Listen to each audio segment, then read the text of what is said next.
The most satisfying part is watching a wet spill and dusty footprints disappear in one pass, and then realizing the floor is basically dry right behind it. That is the difference for me. This is the Tineco Floor 1 S3 cordless hardwood floor cleaner, and I have been using it on my sealed hardwood for regular cleanup when I do not want to drag out a mop and then wait around for the floor to dry. This category is a cordless wet and dry hard floor washer. It is not a traditional vacuum, and it is not a steam mop. It is for people like me who have sealed hardwood or other sealed hard floors, deal with daily crumbs or pet hair, and also get the occasional sticky spot or small spill. If your home is mostly carpet, this is not the tool I would reach for. If you have unsealed wood, I would be cautious with any wet cleaner in general. Where it makes sense is day-to-day hard floor maintenance, especially in kitchens, dining areas, entryways, and around pet bowls. In the hand, it feels like a compact upright that is built around 2 tanks and a roller. What actually affects daily use is the balance and the way it moves. Once I start it, it has a gentle self-propelled feel that takes a lot of strain off my wrist. I do not have to push hard to keep it moving, and I notice that most when I am cleaning a bigger open area like my kitchen and hallway back to back. The handle shape is comfortable, and the controls are right where my thumb naturally rests.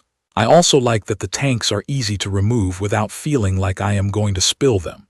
You can tell pretty quickly which side is clean water and which side is dirty water, and that matters because you will be swapping and rinsing these often. Setup is straightforward.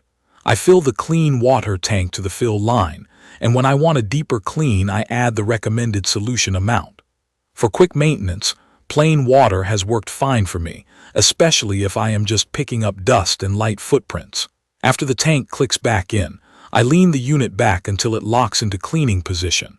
Then I press the power button and start walking it like a normal floor tool. There is a separate button for extra water flow, and I use that only when I hit something sticky, like a dry drip near the trash can or a small splash of coffee that I missed earlier. Responsiveness is where this cleaner feels smarter than the basic wet vac style tools I have used.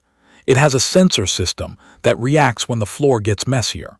What I notice in real use is the sound and the pull change. When I roll over a dry, dusty patch, it stays calm and efficient. When I hit a wet spill, it ramps up and feels more eager to pick it up. I do not have to stop and change modes constantly, and that makes the whole process feel faster and less fussy. Core performance is mainly about 3 things. It has to pick up dry debris, it has to wash without leaving puddles, and it has to do it without smearing everything around. On dry debris, it does well on the typical stuff I see every day, like crumbs, grit from shoes, and pet hair. It is not the same as a dedicated vacuum for deep edge cleaning, but for the center of the floor, it is genuinely effective. On wet messes, it is strong. When I spray a little water ahead of it as a test, I can literally watch the water get pulled in as I move forward. It leaves a faint damp trail, not a wet floor, and that is exactly what I want on hardwood. On sticky messes, the roller and suction combination is what matters. If I try to go too fast over something like a dried sauce spot, it can take more than one pass. When I slow down for a moment and let the roller dwell on the area, it lifts it. I have also noticed that if I use too much extra water on a sticky patch, I sometimes need an extra pass to make sure it is fully picked up rather than just loosened. That is not a deal breaker. It is just the rhythm you learn after a couple of cleanups. I have tested it in the spots that usually annoy me the most. In the entryway, where I get fine dirt and little pebbly grit, it pulls that up and the floor feels smoother under bare feet afterward. In the kitchen, it handles crumbs and that thin, greasy film that builds up near the stove. It is not magic, but it noticeably improves the look and feel of the floor with less effort than my old mop routine. Around the pet bowls, where I get splashed water and scattered kibble, it is almost the perfect tool. I can do a quick lap, and it cleans the water and the crumbs at the same time without me switching tools. A specific use case where I appreciate it is after cooking. I will do a normal dinner, and by the time I am done, there is usually a mix of dry crumbs, powdery seasoning, and a couple of small wet spots.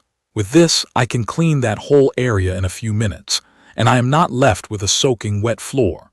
That also means I am more likely to actually clean right away instead of putting it off, because the cleanup feels easy. The smart feature that genuinely helps is that automatic adjustment behavior. I do not have to guess whether I need more suction or more water. The machine reacts, and I just focus on moving slowly enough for it to do its job. Another feature that matters in the real world is that it stores neatly on its base, and cleanup is manageable if you stay consistent. After I finish, I remove the dirty water tank and rinse it out. The first time I did that, I was honestly surprised by how dark the water looked, because the floor did not look that dirty before I started. That has happened more than once, especially after a week of normal living. There are a couple of realistic downsides. You do have to clean it after you use it. If you leave dirty water sitting, it will smell, and nobody wants that.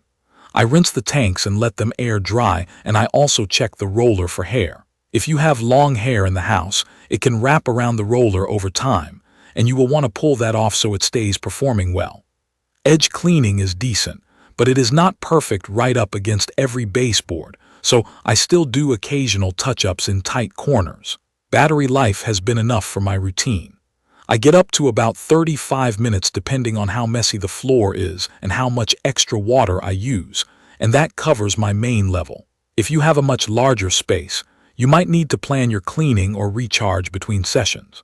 Overall, I see this as a practical tool for someone who wants cleaner sealed hardwood floors with less effort than traditional mopping, and who likes the idea of vacuuming and washing in a single step. If your floors are mostly sealed hard surfaces and you deal with everyday messes, it fits nicely into a weekly routine or even quick daily touch-ups.